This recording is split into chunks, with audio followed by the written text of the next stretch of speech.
नमस्कार दोस्तों, स्वागत है आपका मेरे YouTube चैनल पर। आज हम बात करने वाले हैं एक ऐसे फैसले की जो हर वर्दीधारी अधिकारी के लिए, हर सरकारी कर्मचारी के लिए और खासकर महिलाओं की सुरक्षा के लिए बेहद जरूरी है। दिल्ली हाई कोर्ट ने अभी हाल ही में 16 अक्टूबर 2025 को एक बड़ा फैसला सुनाया है। सीआईएसएफ के एक सब इंस्पेक्टर पर लगे आरोप थे कि उसने अपनी ही यूनिट की एक महिला अधिकारी को व्हाट्सएप पर अश्लील मैसेज भेजे और कोर्ट ने साफ साफ कह दिया, एक वर्दीधारी और विवाहित अधिकारी का किसी दूसरी महिला को अश्लील मैसेज भेजना पूरी तरह से अस्वीकार्य है। तो चलिए आज इस केस को डिटेल में समझते हैं। क्या हुआ था, कोर्ट ने क्या कहा, क्या सजा दी गई और इस फैसले का क्या मतलब है। वीडियो को लाइक करना मत भूलिएगा और चैनल को सब्सक्राइब जरूर कीजिए ताकि आपको ऐसे ही इंपॉर्टेंट लीगल अपडेट्स मिलते रहें। चलिए शुरू करते हैं वीडियो। दोस्तों, ये मामला सीआईएसएफ यानी सेंट्रल इंडस्ट्रियल सिक्योरिटी फोर्स के एक सब इंस्पेक्टर एग्जीक्यूटिव का, जिस पर आरोप लगा कि उसने अपनी ही यूनिट में काम करने वाली एक महिला अधिकारी को व्हाट्सएप पर अश्लील मैसेज भेजकर और बार बार मोबाइल कॉल करके परेशान किया। शिकायतकर्ता महिला ने बताया कि सामान्य बातचीत के दौरान भी यह अधिकारी आई लव यू, डार्लिंग जैसे शब्दों का इस्तेमाल करता था और उसने दुर्भावनापूर्ण इरादे से उस महिला के घर में घुसने की कोशिश भी की थी। यह वर्क प्लेस हैरेसमेंट का क्लियर केस था। महिला अधिकारी ने इसके खिलाफ शिकायत दर्ज करवाई और सीआईएसएफ ने विभागीय जांच शुरू की। जांच समिति ने पूरे मामले की गहराई से जांच करके अधिकारी को दोषी पाया और उसके खिलाफ सख्त दंड की सिफारिश की। अधिकारी पर जो दंड लगाया गया था वो 2 साल के लिए वेतन में कटौती, इस कटौती की अवधि के दौरान वह वेतन वृद्धि भी अर्जित नहीं करेगा और जब ये 2 साल खत्म होंगे तब भी इस कटौती का प्रभाव उसकी भविष्य की वेतन वृद्धि को स्थगित कर देगा। यानी न सिर्फ अभी का नुकसान बल्कि भविष्य में भी इसका असर रहेगा। इस दंड से नाखुश होकर अधिकारी ने पुनर्विचार के लिए आवेदन किया, लेकिन पुनर्विचारण प्राधिकरण ने उसकी याचिका खारिज करते हुए कहा कि अधिकारी का यह आरोप कि उसके बचाव पक्ष पर विचार नहीं किया गया किसी ठोस सबूत से समर्थित नहीं है और यह सिर्फ अस्पष्ट और बेबुनियाद तर्क है। फिर अधिकारी दिल्ली हाई कोर्ट चला गया, जहां जस्टिस सुब्रमण्यम प्रसाद और जस्टिस विमल कुमार यादव की खंडपीठ ने यह केस सुना। कोर्ट ने बहुत साफ शब्दों में कहा कि याचिकाकर्ता एक वर्दीधारी सेवा का सदस्य है और विवाहित है। उसे किसी अन्य महिला के साथ संबंध बनाने और अश्लील मैसेज भेजने का कोई अधिकार नहीं है। यह आचरण निश्चित रूप से एक वर्दीधारी बल के अधिकारी के लिए अशोभनीय है। कोर्ट ने कहा कि जब कोई व्यक्ति वर्दी पहनता है तो उस पर न सिर्फ कानूनी बल्कि नैतिक जिम्मेदारियां भी होती हैं।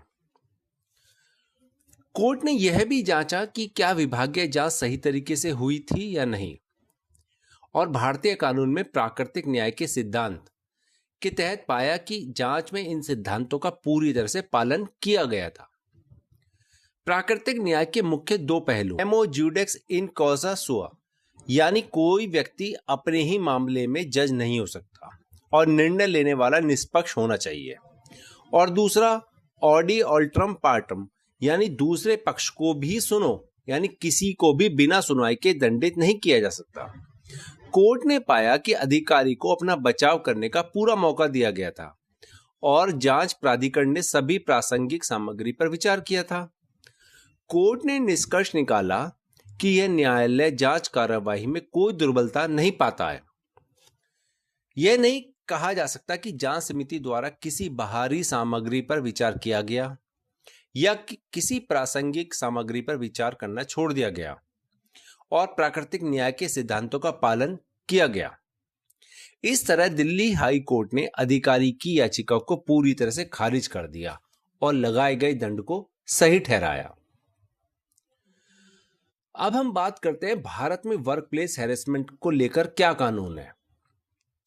Sexual harassment of women at work place act 2013, जिसे पॉश एक्ट भी कहते हैं, भारत में वर्क प्लेस सेक्सुअल हैरेसमेंट से निपटने के लिए मुख्य कानून है, जिसकी नींव 1997 में विशाखा बनाम राजस्थान राज्य के लैंडमार्क जजमेंट से पड़ी थी। पॉश एक्ट के तहत सेक्सुअल हैरेसमेंट में शामिल अनचाही शारीरिक संपर्क और एडवांसेस, यौन सुविधाओं की मांग या अनुरोध, यौन रोग की टिप्पणियां, अश्लील सामग्री दिखाना और कोई भी अन्य अनचाहा शारीरिक, मौखिक या गैर मौखिक यौन आचरण। सरकारी कर्मचारियों के लिए विशेष रूप से central civil service conduct rules 1964 का रूल 3C, जिसमें साफ लिखा है कि कोई भी सरकारी कर्मचारी कार्यस्थल पर किसी महिला के साथ यौन उत्पीड़न के किसी भी कार्य में शामिल नहीं होगा, और हर सरकारी कर्मचारी जो किसी कार्यस्थल का प्रभारी है उसे यौन उत्पीड़न को रोकने के लिए उचित कदम उठाने होंगे। पहले इंडियन पेनल एक्ट कोड में भी कई धाराएं थी जो हैरेसमेंट को कवर करती थी, जैसे सेक्शन 354A सेक्सुअल हैरेसमेंट के लिए, सेक्शन 509 महिला की मर्यादा का अपमान के लिए और सेक्शन 506 आपराधिक धमकी के लिए। और अब BNS 2023 लागू है तो इन धाराओं के नंबर बदल दिए गए हैं, लेकिन प्रोविजंस वही हैं। वर्क प्लेस हैरेसमेंट के लिए सजा काफी सख्त हो सकती है, जिसमें 1 से 3 साल तक की कारावास, 1 लाख रुपए तक का जुर्माना, ये दोनों हो सकते हैं। और विभागीय कार्रवाई में वेतन में कटौती, पदावनति, सेवा से निलंबन या नौकरी से बर्खास्तगी तक हो सकती है। पॉश एक्ट के तहत 10 या उससे अधिक कर्मचारियों वाले संगठन को एक इंटरनल कंप्लेंट्स कमेटी यानी ICC बनानी होती है, और अगर कोई एम्प्लॉयर ये कमेटी नहीं बनाता तो उस पर 50,000 रुपए तक का जुर्माना लग सकता है। यह फैसला सभी वर्दीधारी बलों, CISF, CRPF, BSF, army, police, सबके लिए एक मजबूत संदेश है कि जब आप वर्दी पहनते हैं तो आप देश का प्रतिनिधित्व करते हैं, आप पर समाज की नजरें रहती हैं और आपसे उच्च आचरण की अपेक्षा की जाती है।